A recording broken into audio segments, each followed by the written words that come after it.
અરે મમ્મી, હું શું કહું છું, ચલો ને આપણે મહાદેવના મંદિરે જઈએ. આજે શિવરાત્રી છે તો સાંજે આટો મારી આવીએ. રાતની આરતી કરવાની મજા આવશે.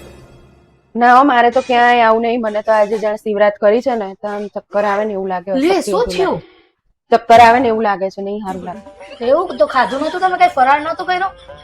ના ના, ખાધું તું ને. સવાર ઉઠીને એક ગ્લાસ દૂધ પીધું અને બપોર થોડોક આટલો લીંબુ જેટલો મોરૈયો ખાધો અને થોડીક ભાજી અને આટલો શીરો ખાધો તો કઢી લીધી હતી ને 2 ગ્લાસ છાસ. કઈ ખાધું નહીં બીજું તો, પણ ફરાળમાં તો એવું જ થાય ને.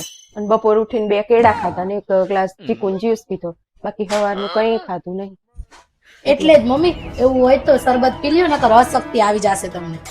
હા, સાચી વાત. નહીં જાય એવું કર, 1 ગ્લાસ લીંબુનું શરબત બનાવી પી લો એટલે સારું લાગે. જરા આ ઉપવાસ કર્યો ને એટલે તો આમ ભૂખ્યા રહેતા હોય ને એવું લાગે.